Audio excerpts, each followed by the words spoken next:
How's it going there, shooters? Out back here having some fun with some of my favorite style frames.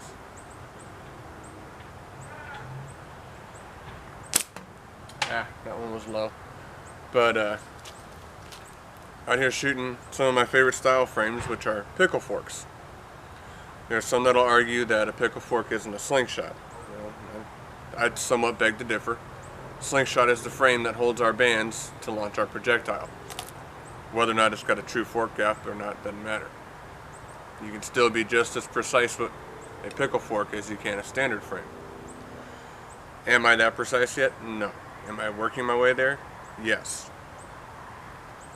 Pickle forks to me are a lot of fun. When you get one set up right, they can definitely be a lot of fun. They are very small, they are very easy to hide in your pocket. You can do a lot more with them, and there's a lot of styles in a pickle fork. Pickle forks just to me are a lot of fun. When you got a tube set up on your pickle fork, that's the type where you're going to actually have your twist and your tweak. So you twist and tweak to get it to go over the top. And a lot of this is not for the advanced shooters, the guys who have been shooting for a while. A lot of what I'm going to be saying is for those who have experience shooting a slingshot, who can have a good pinch and a clean release without the speed bump, without adjusting anything, without moving anything. They can get that good release and get a good clean shot. But all they shoot is standard frames. But if you're curious to get into pickle forks, so in my mind at that point you're a beginner at pickle fork or you're intermediate coming into pickle fork, then in that you're going to want to learn the improper ways to shoot your frames, which would be the twist and the tweak. Cause that speed bump. You need to cause that speed bump to get it to clear. Because if you don't, and you fire, you're going to hit. Every time you are going to hit. I've got one OPFS that's sitting in my hobby room that is 4 years old, and it is officially retired. That's the first pickle fork I ever made. And it shows it was the first pickle fork I ever made. It is far from pretty. But it's officially retired because I've had so many frame hits on it. The actual birch ply cracked and split down the frame. So that frame is officially retired. That's one of my pickle forks. This is my Magpie that I've got. And it has, for your gap, it has about a 3/8 hole drilled in the center and then a split to get your tubes in on the wave pattern. So, a pickle fork is generally something with a 1/2 inch or smaller gap.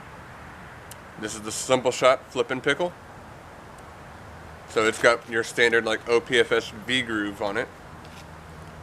And the way I have my bands tied on this, I originally saw with Hunter James, where you're tying an OTT, or not OTT, a TTF style tie, where you've got a third overlapping a third to make the little cup.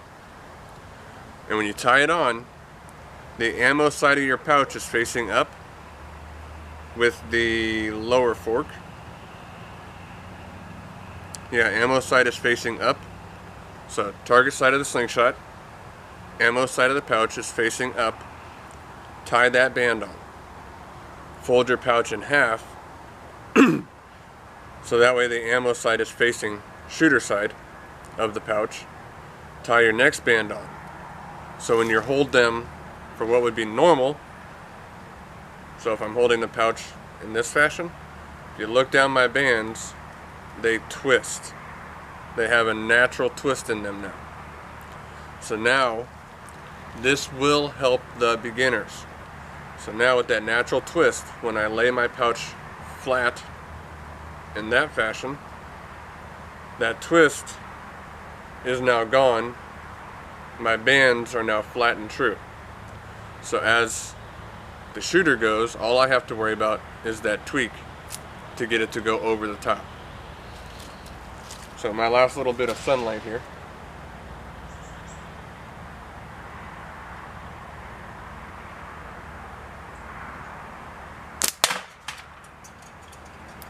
And once you start getting used to that, just getting used to just doing the tweak, you're set. That's all you really have to do anymore, is just tweak your pouch to get it over the top.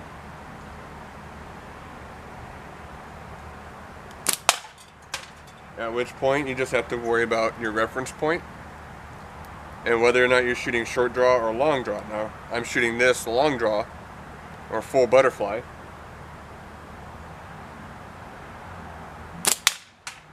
I just completely killed that can. Shooting that full butterfly. I have one of my OPFSs here. This is just 1/4 inch birch ply. This is what's replacing that retired one, and this one looks a lot better and truer to the form. But as you see, short draw, set up for speed though. With this setup, you can still be accurate.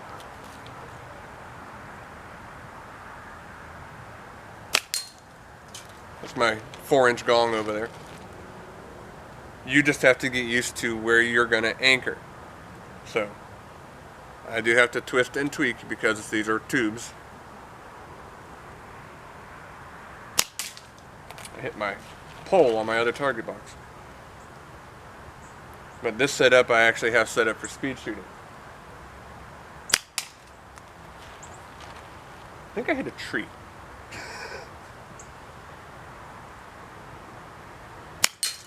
There's that gong. And I am shooting clay ammo at that gong. I'm not going to shoot steel ammo at that gong. Especially, you know, today his truck's not there, but my neighbor usually has his truck parked behind me.